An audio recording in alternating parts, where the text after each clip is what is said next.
It is now my honor to introduce the Executive Director of Warrior Heritage Foundation and friend, Justin Garza.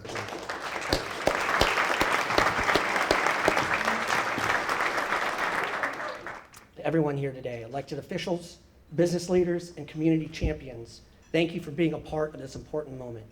Your presence here signifies your commitment to the men and women who have served our country, and it is an honor to stand before you.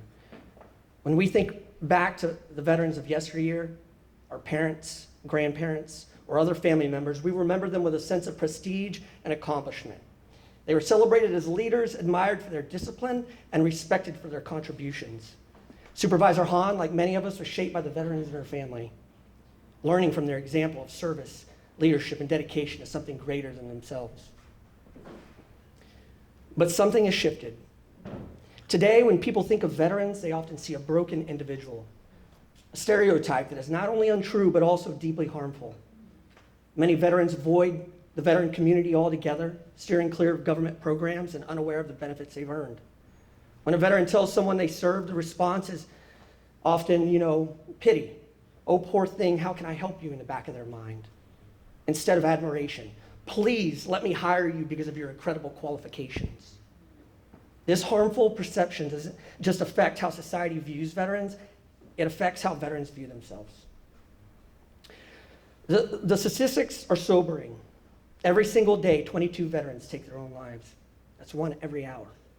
More veterans have died by suicide than in combat, and the White House has declared this a national security crisis. These are men and women who stood ready to protect us, and now they are calling for our help. The Warrior Heritage Foundation exists to change this narrative. We serve as the preventative measure, not the treatment. While the Department of Military and Veteran Affairs focuses on ending veteran homelessness, and our support, we aim to prevent it from ever happening in the first place. Fix veteran suicide, and I know you will fix veteran homelessness. As a Navy SEAL Special Operator Combat Medic, I was trained to respond to trauma, and in every life-threatening situation, the first step is to stop the bleed. If you don't stop the bleeding, nothing else matters. Once you've controlled the hemorrhage, only then you can start fixing the underlying problem.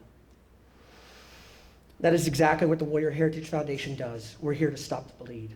We ensure veterans have what they need to transition successfully before they find themselves in crisis. And in this vision, I also want to be clear, this is not just about giving to veterans. One, because that's not what veterans want. But more importantly, because true reintegration isn't just about receiving, it's about contributing. Part of a successful transition in society is veterans giving back to their communities. I want veterans to transform Los Angeles County, not just by benefiting from it, but making it better. Veterans desire a mission, a purpose, a way to continue serving, and that is exactly what the Warrior Heritage Foundation will create. Veterans are not liabilities. They are some of the most capable, highly trained leaders in the world. My dream is for people to once again say, I wish I was a veteran. I want parents to hope their children serve their country, not just because it's honorable, but because of the personal growth, leadership development, and success it brings. Today, many parents hope their children will go to college, and while that's a great goal, I dream of a day when serving our country is held in even higher regard. My father-in-law was a corporate attorney for Ross Perot at EDS in the late 1980s. Ross Perot made it a priority to hire veterans. He knew the incredible product he was getting. Veterans brought discipline, adaptability, and leadership under pressure. Qualities that can't be taught overnight. Ross Perot believed veterans weren't just good employees, they were transformative employees. That is the mindset we need to embrace today. Veterans are not only capable, they have the skills and resilience to elevate any organization they join. Let me tell you who veterans really are. My friend Jim Cragg, who's here today, is the former post commander of American Legion 283 in the Palisades. Some of you may not know this, but Jim has been battling cancer. It is probably the darkest time in Jim's life. But the moments that the fire broke out, he sent his family to safety, but he stayed behind. He put on a fire-resistant suit, a gas mask, grabbed his equipment and an aid bag, and ran down the hill to see who he could save. If you've seen the news, you might have heard about it, the sprinkler guy. That's Jim.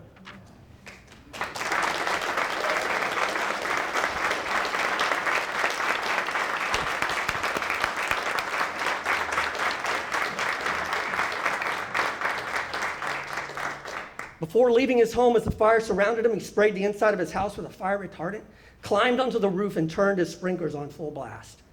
As flames ripped through this neighborhood, destroying almost everything in sight, Jim's house still stands. Not only that, his neighbors' homes, though damaged, were also saved because of Jim's actions. This is who veterans are. Do you know how many veterans and special operators were calling me, calling their networks, trying to find a way past the evacuation lines? As people were running away, veterans were fighting to get in. They weren't just willing to help, they were willing to risk their lives to stop looters, rescue people, and even put out the fires themselves. They didn't do it for recognition. They did it because that is who they are. That is what they live for. This is the caliber of person we should want leading our communities. Veterans are not a liability, they're an asset.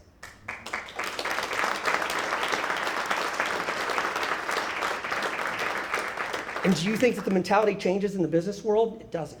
Veterans are drivers, leaders, problem solvers, and builders with an unmatched work ethic. They thrive under pressure and succeed wherever you put them. I want to share a thought about the camaraderie veterans share. I don't know if anyone here has ever been to the VA hospital, but it's a fascinating place. Although it's a hospital filled with people who are terminally ill, sick, and dying, there's an unmistakable energy of community, joy, and life. If you've been there, you know what I'm talking about. Go to the lobby of a VA hospital and just sit for a while. In this dark, dingy place, you'll see people talking, laughing, and telling the most incredible stories. You'll hear someone shouting across the room to a friend they haven't seen in years. Strangers connect as if they've known each other forever. They share a bond of service, a connection forged in common experiences and sacrifices. It's heartwarming to witness, but it's also heartbreaking because these veterans have to go to a hospital just to find the camaraderie they're seeking. That connection, that sense of belonging, should exist here at Bob Hope Patriotic Hall, a building that was built specifically for them. One of the biggest problems with Bob Hope Patriotic Hall is that most people, including veterans, don't even know it exists. I didn't. This building should be a place that attracts veterans and their abilities to Los Angeles County. When people think of this county, they should think of it as a place where veterans thrive. People go to Chinatown for the Chinese New Year parade. They should be coming here to Bob Hope Patriotic Hall on Veterans Day for a 10K run, the CrossFit Murph Challenge, a parade, and festivities that honor and celebrate the veteran community.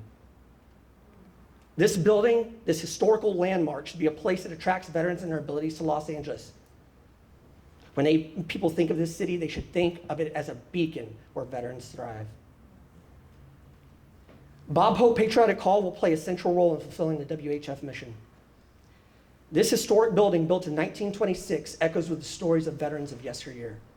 Veterans who were celebrated as leaders, admired for their discipline, and respected for their contributions. Now, through the Warrior Heritage Foundation, we're transforming it into the epicenter for business, education, health, and social advancement for veterans in Los Angeles County.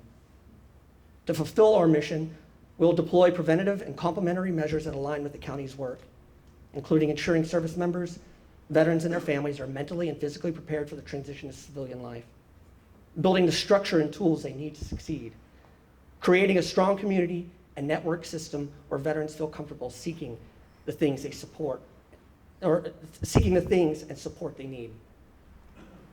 This is the Warrior Heritage Foundation's mission in action. Thank you to everyone in this room. Your belief in this mission and your dedication to supporting veterans make all of this possible. This foundation began with a vision, a simple conversation about what we could do to truly serve the men and women who served us. Today, that vision is becoming a reality. Together, we can build a future where every veteran thrives as a leader, a neighbor, and a vital part of our community. Thank you.